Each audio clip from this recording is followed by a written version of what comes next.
véritable success story de la radio Espace Guinée, les Grandes Gueules, détentrices des meilleurs scores radio en Guinée, de la meilleure émission talk show, a donné le créneau horaire du départ au bureau et du retour à la maison, récoltant depuis des années consécutives le titre d'émission la plus écoutée en Guinée, toutes catégories confondues. Un grand total de plus de 5 millions d'auditeurs ont été fidèles au talk show Les GG, diffusé jour après jour sur toutes les stations du réseau Adafo Média de 9h à 10h30, un exploit qui restera longtemps dans les annales de la bande FM en Guinée. Qui va donc prendre place dans ce studio. Il est l'un des initiateurs, l'un des porteurs de cette initiative de forum de la rentrée présidentielle. De quoi s'agit-il? Il va nous en parler dans un instant. Un forum qui a du mal pour le moment à prendre donc à s'organiser, qui ne voudrait pas voir cette initiative, ce projet réussir, se tenir. Nous lui posons la question dans un instant, si tout va bien tout à l'heure, avant la fin, donc une note d'amour avec Jupiter de Vibes qui va donc nous rejoindre dans ce studio. Monsieur Keita, bonjour. Bonjour Monsieur Diallo. Bienvenue dans notre émission. Alors, Jacques, allez-y.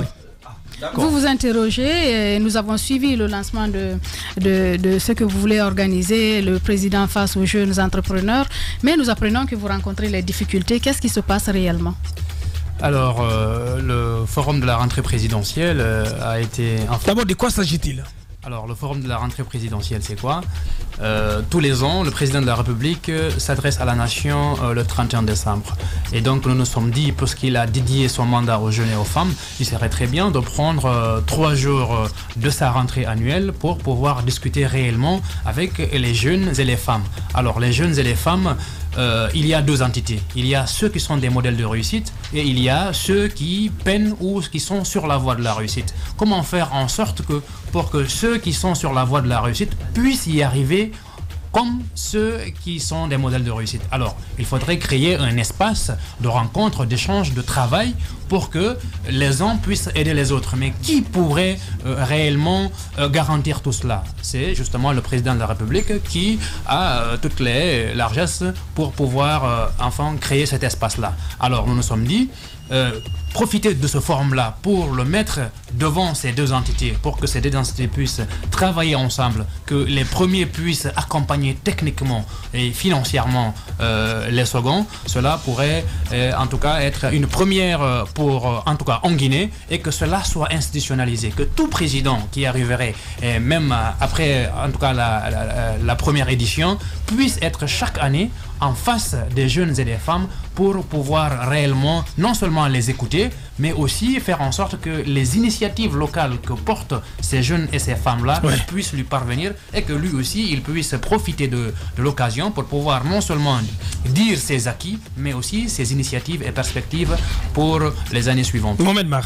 Alors, moi, je vous ai connu grand pourfendeur devant l'éternel de la gouvernance actuelle. Aujourd'hui, vous militez pour une nouvelle plateforme qui met le président de la République en face des jeunes. Mais je vous rappelle qu'il y a beaucoup de plateformes, en tout cas, il y a beaucoup déjà de cadres existants qui permettent au président de rencontrer que ce soit les jeunes ou les femmes régulièrement. Alors, qu'est-ce qui nous prouve aujourd'hui que ce n'est pas une énième plateforme qui a simplement pour viser de pomper l'argent public? Ça, c'est ma première question. La seconde question, au lieu d'aller vers une nouvelle plateforme, pourquoi déjà ne pas militer pour le respect des dates qui sont même fixées déjà dans nos textes de loi, notamment dans le cadre de la CENACIP? Mais secondo, il y a ce passage annuel du chef de l'État devant le Parlement qui est consigné dans la Constitution, exercice auquel il ne s'est jamais soumis. D'ailleurs, cette année, vous avez vu pour la CENACIP, ce qui s'est passé, il est parti tout simplement. Alors, voici mes 2 questions donc. Pourquoi une nouvelle plateforme? Est-ce que c'est pas pour pomper l'argent public? Secondo, pourquoi ne pas faire en sorte que le président déjà se plie aux rendez-vous qui sont fixés par les textes de loi et par la Constitution? Vous savez, il y a plusieurs initiatives qui peuvent jaillir dans un pays parce qu'il y a beaucoup d'intelligence autour du président et beaucoup d'intelligence aujourd'hui qu'il va falloir faire, en tout cas émerger hein, pour l'intérêt de nos populations. Aujourd'hui, le président de la République, je pense que il est assez averti pour choisir. C'est pas une énième plateforme. On va aller vite parce que là, on n'a plus le temps. Qu'est-ce que vous apportez de nouveau? Département de la jeunesse, il y a un département de l'action sociale, il y a des directions nationales. Il y a des fonds, mis en place. Il y a des programmes, il y a des programmes, des institutions, d'autres programmes. Ça ne veut pas dire pour autant ça ne peut pas l'empêcher de mettre en place une plateforme de ce genre. La question que je me pose, et c'est la même question que Mohamed Mara, il y a quoi de nouveau? Quelle est la plus-value à organiser ça?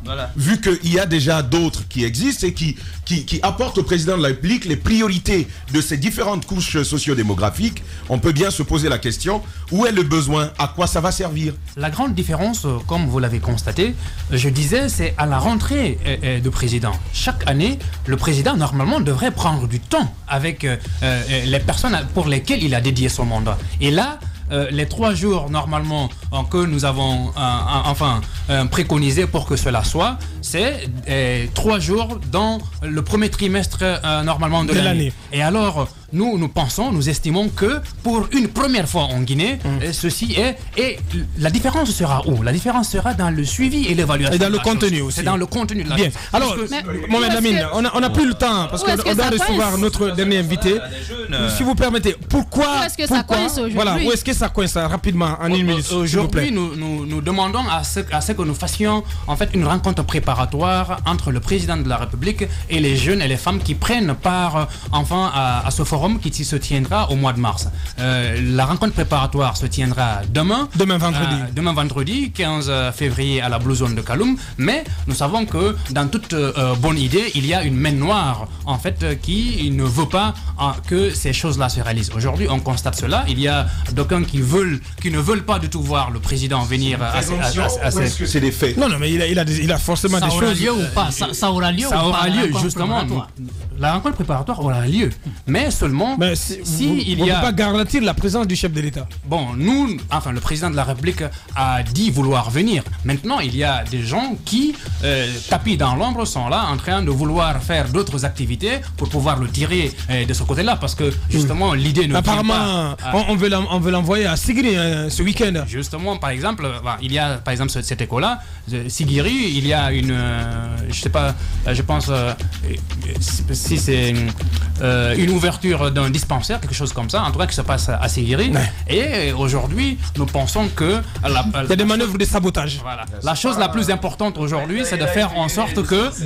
la nécessité pour lui, c'est d'être en face de la jeunesse, en face des femmes, parce que nous comptons mobiliser entre 2000 et 3000 personnes à la Blue Zone pour pouvoir rencontrer le président et essayer de faire en sorte que la commission d'organisation puisse enfin expliquer aux jeunes et aux femmes la portée en fait de ce projet et l'importance que le président puisse être devant une chose pareille. Le forum de la rentrée présidentielle. Merci à vous, Mohamed Lamine Keita. C'est moi qui vous remercie. C'est l'un des initiateurs donc de ce projet.